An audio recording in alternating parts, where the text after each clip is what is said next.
কতদিন পর বাড়িতে আসলাম। কি ব্যাপার, বাড়ির এই অবস্থা কে? আমি বিদেশ থেকে কতগুলো টাকা পাঠাইলাম এই বাড়ি করার জন্য,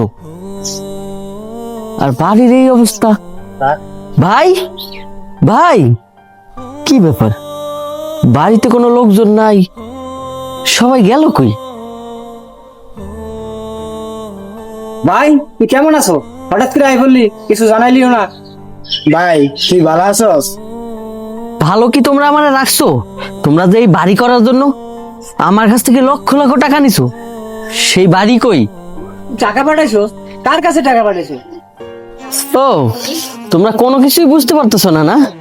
আমি যে প্রবাস থেকে খাইয়া না খাইয়া 50 লক্ষ টাকা পাঠাইছি এই বাড়ি করার জন্য, সেই টাকা কই?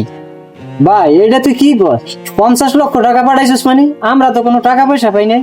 তার মানে তুমি কি বলতে চাইতেছো আইরিন আমার সাথে মিথ্যে কথা বলেছে? কি তোর বউর কাছে টাকা পাঠাইছিস? তা তোর বউর কাছে কখনো শুনছো যে আমাকে টাকা পয়সা দিছে কিনা বা আমরা পাইছি কিনা? অবশ্যই শুনেছি, সে তো বললো তোমার বড় ভাইয়ের কাছে আমি সব টাকা পাঠাই দিছি। কি তোর বউ কইছে, তুই হেডেই বিশ্বাস করে নিলি? একবার আমাকে কাছে জানতে ইচ্ছে হইলো না তোর যে আমরা টাকা পাইছি কিনা, তোর বউ টাকা দিছে কিনা? ভাই তোমার বউ যা কইছে তুমি তাই বিশ্বাস করছো, একবার আমার কাছে বা ভাইয়ের কাছে জানার প্রয়োজন ছিল না? তার মানে তুমি কি বলতে চাইতেছো আইরিন আমার সাথে মিথ্যে কথা বলেছে? আচ্ছা ঠিক আছে, তাহলে আইরিন রে ডাক দাও, তাহলে এক্ষুনি প্রমাণ হয়ে যাইব। তুই কারে ডাক দিবি? তোর বউ রে? হেগে এখানে থাকে নাকি? তোর বউ তো তুই বিদেশ যাওয়ার একসাথে পরেই গেছে গা। মজনু ভাই, বড় ভাই এসব কি কইতেছে? আরে রিয়াজ, বড় ভাই যা বলতেছে সবই সত্যি কথাই বলতেছেন। সত্যি কথা কইতাছে মানে? তাহলে তো আমি প্রবাস থেকে এত কষ্ট করে যে টাকাগুলি পাঠাইছি, সে টাকা তো তোমাকে 1 টাকাও দেয়নি। আর তুই এসে কস আমি টাকা পাঠাইছি, বাড়ির এই অবস্থা কেন? একবার তো খবর নেস নাই। বড় ভাই, তোমরা সব কি কইতেছো? আমার মাথায় কিছুই ঢুকতেছে না। আচ্ছা ঠিক আছে, তোমরা থাকো, আমি আইরিনের নিয়ে কখনই আইতেছি।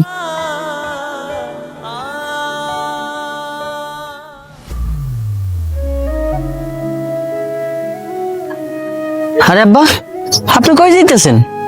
এই যে আব্বু একটু বাজারে যাইতেছি। কি রে রিয়াজ, তুমি কোন সময় আইছো? এই যে কিছুক্ষণ হইলো আইলাম। আচ্ছা ঠিক আছে, চলেন আপনার বাড়িতে চলেন, আমি আইরিন রে নিতে আইছি। আইরিন? কি কমু বাবা, দুঃখের কথা, তুমি বিদেশ যাওয়ার পর আইরিন অন্য একটা ছেলের সাথে চলে গেছে, আমার সাথে আর যোগাযোগ করে না। কি কইলেন? চইলে গেছে মাইনি? আপনি কি আমার সাথে ভাইজলেমি করতেছেন? দেখেন, এই নাটক বাদ দিয়া তাড়াতাড়ি চলেন, আমি আইরিন রে নিতে আইছি। লজ্জার কথা আর কি কমু বাবা, আমার তো মান সম্মান বলতে আর কিছু রইলো না। কি কমু বাবা, তুমি বিদেশ যাওয়ার পর আমার মেয়ে অন্য একটা ছেলের সাথে রিলেশন করতো, ওই ছেলের হাত ধরে মেয়ে চলে গেছে। তারপরে বাবা, সে কোথায় গেছে, কিভাবে আছে, কার সাথে থাকে, আমি কিছুই জানি না বাবা, কোনো খোঁজ খবরই তার পাই না আমি। আব্বা, আইরিন আমার সাথে এত বড় একটা প্রতারণা করতে পারলো? আমি তো বিদেশ থেকে যে টাকা কামাইছি সব টাকা তো আমি ওর অ্যাকাউন্টে পাঠাইছি। আব্বা, আমার বড় ভাই জমি বিক্রি কইরা মানুষের কাছ থেকে লোন নিয়া তারপরে আমার বিদেশ পাঠাইছে, আমি তাদের কাছে কোনো টাকা পয়সা দিই নাই।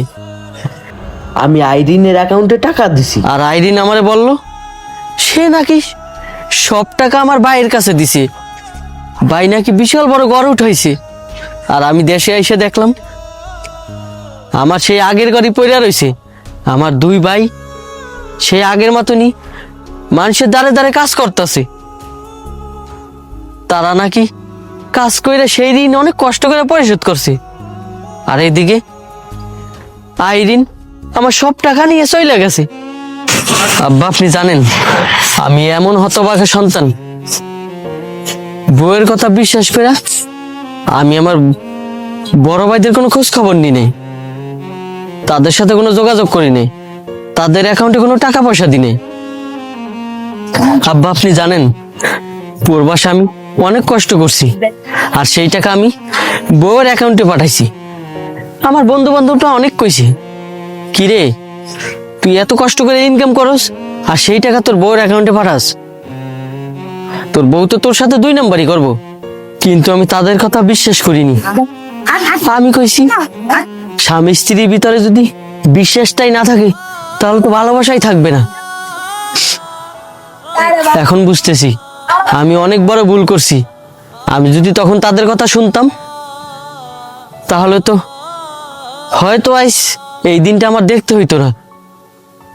বাবা, তোমাদের প্রবাসীদের একটে দোষ, নিজের কাছে টাকা পয়সা না রাইখা সব টাকা স্ত্রীর নামে ফাটাইয়া দাও।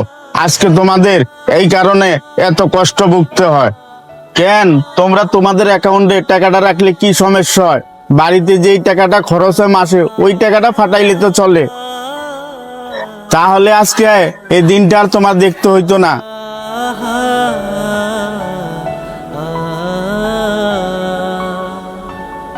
ah